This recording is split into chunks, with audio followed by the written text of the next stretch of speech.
ನಮಸ್ಕಾರ. ಕರ್ನಾಟಕ ನ್ಯೂಸ್ 99ಗೆ ಸ್ವಾಗತ.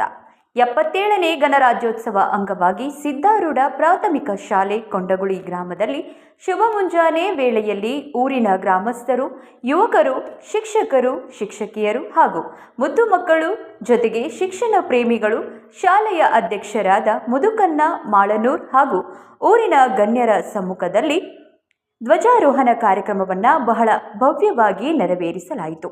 ಹಾಗೂ ಮುದ್ದು ಮಕ್ಕಳ ಅನೇಕ ಚಟುವಟಿಕೆ ಕಾರ್ಯಕ್ರಮಗಳಾದ ಭಾಷಣಗಳು, ನೃತ್ಯಗಳು ಹಾಗೂ ಭಾಷಣ ಸ್ಪರ್ಧೆಗಳು ಅಲ್ಲಿದ್ದ ಜನರನ್ನ ಬಹಳ ಆಕರ್ಷಣೆಯಿಂದ ಸೆಳೆದವು.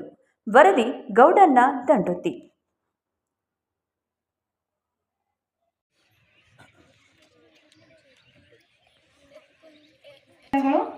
ಅಡಿಯಲ್ಲಿ ಒಂದಾಗಿರುವ ಈ ಕ್ಷಣದಲ್ಲಿ ನಮ್ಮ ರಾಷ್ಟ್ರ ಭಾವನೆಯನ್ನು ಉನ್ನತಿಗೇರಿಸಲು ನಮ್ಮ ನಡುವಿಗೆ ಆಗಮಿಸಿದ ಮಹನೀಯರನ್ನು ಗೌರವ, ಕೃತಜ್ಞತೆ ಮತ್ತು ಹೆಮ್ಮೆಯಿಂದ ಸ್ವಾಗತಿಸುತ್ತೇನೆ. ಪಸರಿಸಲಿ ತರಂಗ ಕಾಂತಿಯೆಲ್ಲೆಡೆ, ತೊಲಗಲಿ ಅಶಾಂತಿಯ ಅಂಧಕಾರ ಎಂದಿಗೂ, ಕೇಳಲಿ ನಮ್ಮ ಎದೆಯಲ್ಲಿ ಜನಗಣಮನ ಗೀತೆ ಜೇಂಕಾರ. ಈಗ ಕಾರ್ಯಕ್ರಮಕ್ಕೆ ಅಧ್ಯಕ್ಷ ಸ್ಥಾನವನ್ನು ವಹಿಸಿದಂಥ ಬಸಲಿಂಗಪ್ಪ ಮಾಳನೂರಿವರು ಧ್ವಜಾರೋಹಣ ಕಾರ್ಯಕ್ರಮವನ್ನು ನೆರವೇರಿಸಿಕೊಡಬೇಕೆಂದು ಕೇಳಿಕೊಳ್ಳುತ್ತೇನೆ.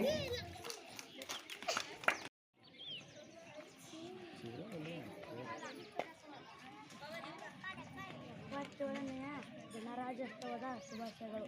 ಇಂದು ಧ್ವಜಾರೋಹಣ ಕಾರ್ಯಕ್ರಮವನ್ನು ನೀವೇ ನಡೆಸಿಕೊಡಬೇಕಾಗಿ ಕೇಳಿಕೊಳ್ಳುತ್ತೇನೆ.